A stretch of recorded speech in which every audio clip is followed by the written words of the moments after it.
Welcome back to your YouTube channel computer e learning. तो आज मैं लेकर आया हूँ एक बहुत ही इम्पोर्टेंट वीडियो जिसमें हम सीखेंगे कि how banks are works in India. तो आज की वीडियो में हम जानेंगे कि इंडिया में जो जितनी भी प्राइवेट बैंक्स या गवर्नमेंट बैंक्स हैं वो कैसे वर्क करती हैं, और प्राइवेट बैंक्स या उनको लाइसेंस कैसे मिलता है या उनका बैकएंड का पूरा प्रोसीजर क्या होता है वर्क करने का। तो इस वीडियो में हम यहाँ पे कंप्लीट जानने वाले हैं कि बैकएंड में बैंक कैसे वर्क करती है इंडिया में, तो उनका पूरा प्रोसीजर क्या होता है। तो वीडियो को एंड तक ज़रूर देखें क्योंकि ये बहुत ही इंपॉर्टेंट वीडियो है। आई थिंक शायद ही आपको इस टाइप की वीडियो देखने को यूट्यूब पे मिली होंगी। तो वीडियो देखने से पहले एक मैं आपको थोड़ा सा इन्फॉर्मेशन देना चाहूँगा। अगर आपने हमारा चैनल अभी सब्सक्राइब नहीं किया है तो चैनल को सब्सक्राइब करें। सब्सक्राइब करने के लिए आपको यहाँ पे रेड बटन का आइकन मिलेगा, उस पर आपको जस्ट क्लिक करना है। बेल आपको यहाँ पे शो होगा, बेल आइकन पे आप क्लिक करें सो दैट कि आपसे हमारा कोई भी इम्पोर्टेंट वीडियो मिस ना हो।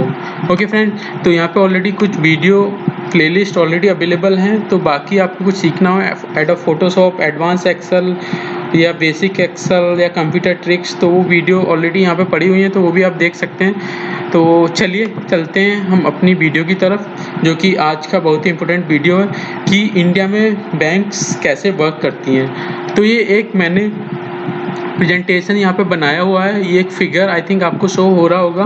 तो इस फिगर के थ्रू मैं आपको यहाँ पे बताने वाला हूँ कि इंडिया में जितनी बैंक्स हैं वर्क कैसे करती हैं, बैकएंड का उनका पूरा प्रोसीजर क्या होता है। तो सबसे पहले हम जानेंगे इस फिगर के बारे में, आपको ओवरव्यू में करा देता हूँ। तो ये यहाँ पे आरबीआई होता है हमारा। तो जितने भी गवर्नमेंट या प्राइवेट बैंक्स होती हैं वो आरबीआई के थ्रू इंडिया में चलती हैं। तो आरबीआई क्या होता, आरबीआई के अंडर सारी बैंक्स होती हैं। तो लाइक ये मैं 4 बैंक्स मैंने यहाँ पे ली हुई हैं, एसबीआई, पीएनबी, एचडीएफसी और पेटीएम बैंक।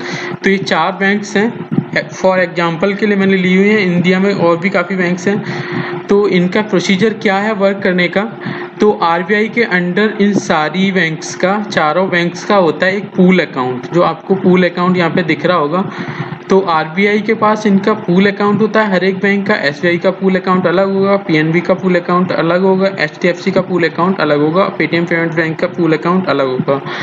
तो पूल अकाउंट में जो मिनिमम सिक्योरिटी अमाउंट होता है जो आरबीआई अपने पास एक्वायर करके रखती है एज ए सिक्योरिटी, वो होता है 1000 करोड़ रुपीज। तो 1000 CR आरबीआई अपने पास एज ए सिक्योरिटी यहाँ पे जमा करके रखती है सारी बैंक्स का, चाहे वो एसबीआई, पीएनबी, एचडीएफसी या पेटीएम कोई भी बैंक हो। तो ये इनका एक क्राइटेरिया होता है। तो लाइसेंस मिलने के बाद इनको इतना रुपीज आरबीआई के, जो आरबीआई पे जो इनका पूल अकाउंट ओपन होता है, पूल अकाउंट जो होता है इनका हर बैंक का, उसमें 1000 CR आपको रखना पड़ेगा एज ए सिक्योरिटी।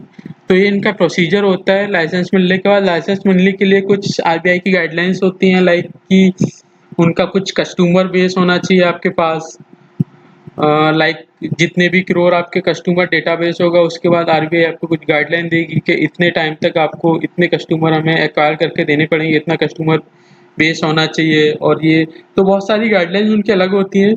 तो लाइसेंस मिलने के बाद क्या होता है कि पूल अकाउंट, जैसे मैंने आपको ऑलरेडी बताया, जिसमें कि 1000 CR आपको एज ए सिक्योरिटी आरबीआई आपके पास से अपने पास रखती है हर बैंक का। तो ये कंप्लीट होने के बाद चलते हैं नेक्स्ट पेज की तरफ। आई थिंक आपको यहाँ पे समझ आ गया होगा कि आरबीआई होता है, आरबीआई के अंडर सारी बैंक्स होती हैं, जिसमें हर बैंक का एक पूल अकाउंट होता है, और पूल अकाउंट में 1000 CR हर बैंक का एज ए सिक्योरिटी आरबीआई अपने पास रखती है।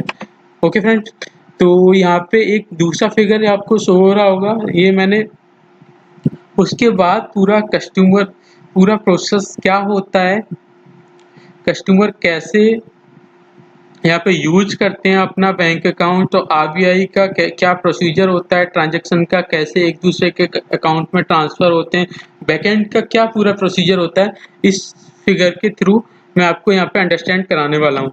तो यहाँ पे आपको दिख रहा होगा कि कस्टमर ए, कस्टमर बी, कस्टमर सी, कस्टमर डी। तो कस्टमर ए एचडीएफसी बैंक का है, कस्टमर बी एसबीआई का है, कस्टमर सी पेटीएम बैंक का है, और customer D Punjab national bank का है, पीएनबी का है। तो सपोज कस्टमर डी है कस्टमर डी ने क्या किया है, कस्टमर सी को 8,000 रुपीज अपने अकाउंट से डेबिट किए हैं। इट मीन्स कि इस कस्टमर सी को यहाँ पे उसने भेजे हैं, तो वो यूपीआई से ही भेज सकता है या डायरेक्ट नेट बैंकिंग से ट्रांसफ़र कर सकता है या डायरेक्ट जमा कर सकता है, कोई भी किसी भी मोड से वो यहाँ पे पेमेंट कस्टमर बी को यहाँ पे भेज सकता है। तो कस्टमर डी ने क्या किया है कि पीएनबी का कस्टमर है, कस्टमर बी है जिसका पीएनबी में उसका बैंक अकाउंट है, और कस्टमर सी है जिसका पेटीएम में बैंक अकाउंट्स है। तो कस्टमर डी ने कस्टमर सी को 8,000 रुपीज भेजे हैं, तो उसके यहाँ से वो डेबिट हुए हैं और कस्टमर सी को क्रेडिट हुए हैं।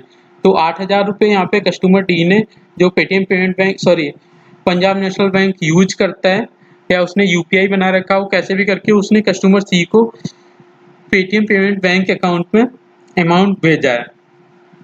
तो यहाँ पे भेजने के बाद क्या होगा कि ये जो उसने यूपीआई या कैसे भी भेजा, सपोज यूपीआई किया है, तो विद इन सेकेंड्स में वो कस्टमर सी को 8,000 रुपीज उसके अकाउंट में क्रेडिट हो जाएंगे।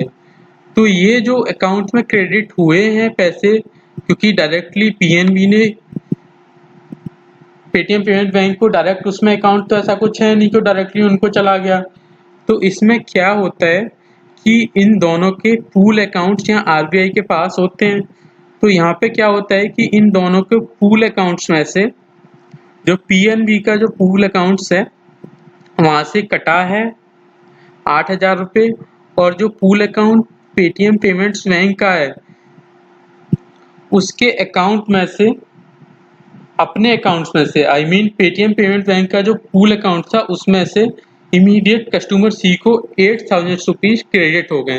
तो यहाँ पे समझने वाली बात यह है कि यहाँ पे जो जितना भी बैकएंड में वर्क होता है वो विद इन सेकेंड में जो ट्रांजेक्शन्स होती हैं, आईएमपीएस हो गया या यूपीआई हो गया या और भी कोई मोड होता है जो विद इन सेकेंड या माइक्रो सेकेंड्स में ट्रांजेक्शन हो जाती हैं, तो वो क्या होता है कि पूल अकाउंट्स के थ्रू जो अमाउंट होता है वो डिडक्ट या डेबिट या क्रेडिट हो जाता है कस्टमर्स के लिए। तो यहाँ पे क्या हुआ, कस्टमर डी के पूल अकाउंट्स में से इमीडिएट पैसा कटा और वो कस्टमर सी यानी कि पेटीएम पेमेंट बैंक का जो पूल अकाउंट था उसमें से उसको वहाँ पे क्रेडिट हो गया। तो अभी इनके पूल अकाउंट में ट्रांजेक्शन हुई है आपस में कस्टमर के या डायरेक्टली उनके बैंक अकाउंट्स में से। अभी जो पूल अकाउंट से पीएनबी का पूल अकाउंट और पेटीएम का पूल अकाउंट था, उन दोनों में से अभी कोई भी ट्रांजैक्शन नहीं हुआ है। तो एंड ऑफ द डे या उनका क्राइटेरिया होता है कि जितने भी ट्रांजैक्शंस होती हैं यहाँ पे, सपोज पूरे इंडिया में सपोज अगर 5,000 या 10,000 यूजर्स थे पीएनबी के जिन्होंने पेटीएम पेमेंट बैंक अकाउंट्स में सपोज 2 करोड़ या 5 करोड़ का ट्रांजैक्शन किया 2 आवर्स या एक दिन में, तो एंड ऑफ द डे क्या होता है कि इन दोनों के जो पूल अकाउंट्स होते हैं आरबीआई के पास, उन दोनों के सपोज पीएनबी के जितने भी यूजर थे उन्होंने 10 करोड़ का ट्रांजैक्शन किया पेटीएम पेमेंट बैंक के साथ एंड ऑफ द डे तक। तो 10 करोड़ का जो ट्रांजैक्शन हुआ है एंड ऑफ द डे क्या होगा, एक बार पीछे वाली स्लाइड पे हम चलेंगे। तो यहाँ पे क्या होगा, जो पीएनबी का जो पूल अकाउंट था और जो पीएनबी का पूल अकाउंट और पेटीएम पेमेंट बैंक का पूल अकाउंट, इन दोनों को पूल अकाउंट्स में से एंड ऑफ द डे जो 10,000 का ट्रांजैक्शन यहाँ पे हुआ था तो आपस में डेबिट और क्रेडिट यहाँ पे हो जाएगा। तो यहाँ पे जो इमीडिएट विद इन सेकेंड वाली ट्रांजैक्शन जो होती है वो अपने पूल अकाउंट्स में से हो जाती हैं। बाकी एंड ऑफ द डे पूरा जितना भी ट्रांजैक्शन होता है बैंक वाइज वो एंड ऑफ द डे वहाँ पे होता है। तो मैंने जैसे आपको बताया कि पीएनबी का यहाँ पे था कि end of the day 10 crore का ट्रांजैक्शन पेटीएम पेमेंट बैंक के साथ हुआ, तो वो पूरी transaction with in second customer को तो मिल गया वहाँ पे। बाकी जो end of the day transaction होती हैं वो पूल अकाउंट से बाद में होती हैं। तो यहाँ पे 8,000 का ट्रांजैक्शन हुआ है तो डायरेक्टली वो बैंक से इंटरफेस नहीं होता है, इंटरकनेक्ट नहीं होता है, मतलब इंटरकनेक्ट होता है, मतलब पूल अकाउंट से नहीं होता है। तो एंड ऑफ द डे पूरा क्या होता है कि दोनों बैंकों के पूल अकाउंट में से 10 करोड़ टोटल कस्टमर का हुआ था एंड ऑफ द डे, तो वहां से डेबिट और क्रेडिट हो गया। तो ये आई थिंक आपको समझ आ गया होगा। अगर आपको नहीं समझ आया हो तो कमेंट्स में आपको कोई भी क्वेश्चन मुझसे पूछ सकते हैं, मैं आपको इजीली आप आंसर करने का उसका कोशिश करूंगा। तो जैसे सेम एग्जांपल मैंने यहाँ पे क्रेडिट का बताया था कि सपोज यहाँ से किसी भी, ये कस्टमर बी है और यहाँ कस्टमर ए है। एक और एग्जांपल मैं बताने वाला हूँ सो दैट कि आपको यहाँ पे क्लियर हो जाए चीज़ें। तो कस्टमर बी है एसबीआई का, कस्टमर ए है एचडीएफसी बैंक का। तो यहाँ पे क्या होगा कि कस्टमर ए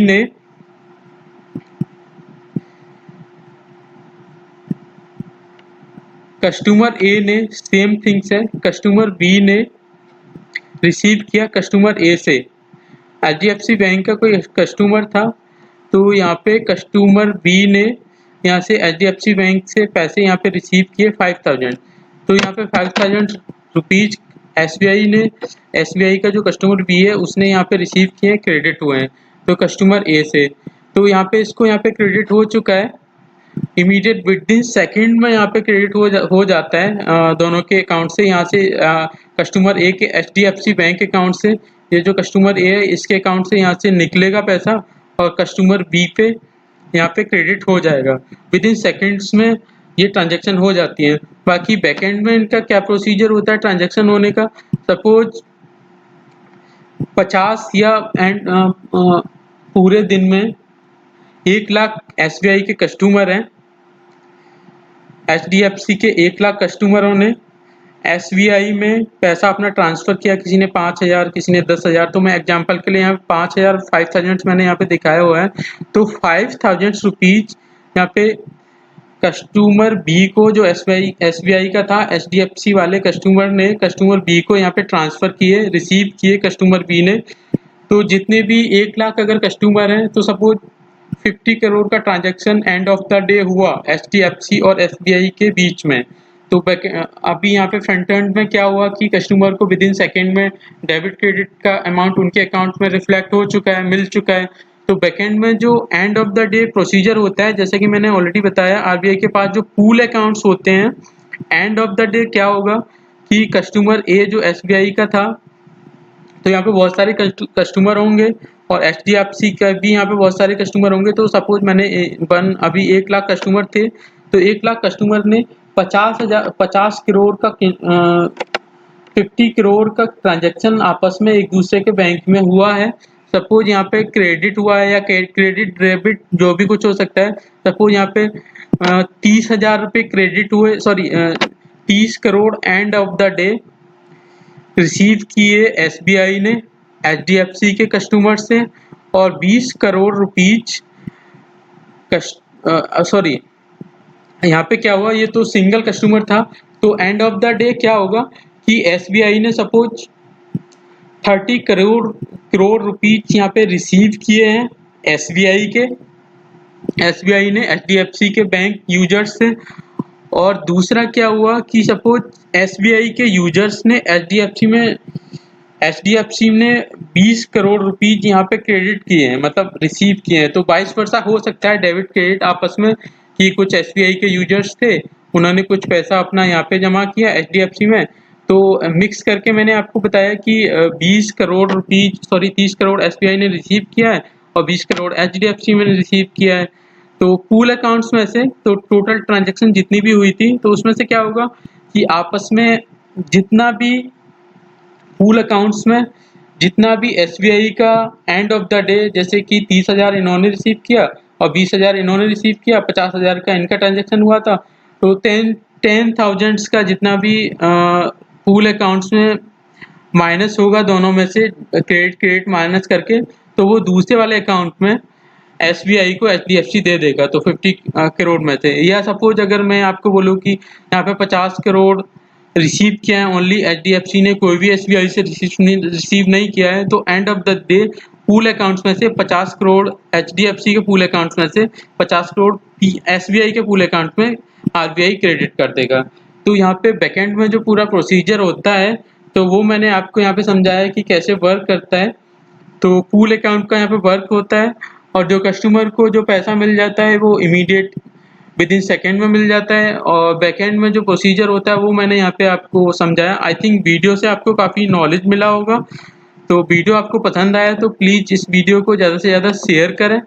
शेयर करने के लिए आपको यहाँ पे क्लिक करना है और अपनी फ्रेंड्स एंड फैमिली में शेयर करें ताकि उन लोगों को भी नॉलेज मिले। तो नेक्स्ट वीडियो जो हमारा होगा उसमें हम जानेंगे हाउ बैंक अर्न। तो बैंक कैसे अर्न करती हैं ये हम नेक्स्ट वीडियो में जानने वाले हैं। तो कैसे वर्क करती हैं, लाइक कुछ बैंक्स लोन देती हैं, कुछ बैंक लोन नहीं देती हैं। लाइक एयरटेल पेमेंट बैंक हो गया या पेटीएम पेमेंट बैंक हो गया, ये बैंक कभी लोन तो देती नहीं है। तो कैसे ये अर्न करती हैं मनी, तो वो डिटेल में आपको नेक्स्ट वीडियो में बताने वाला हूँ। तो keep watching computer e learning. तो चैनल को सब्सक्राइब करें और ज़्यादा से ज़्यादा शेयर करें। Thank you for watching computer e learning. Have a good day. Thank you.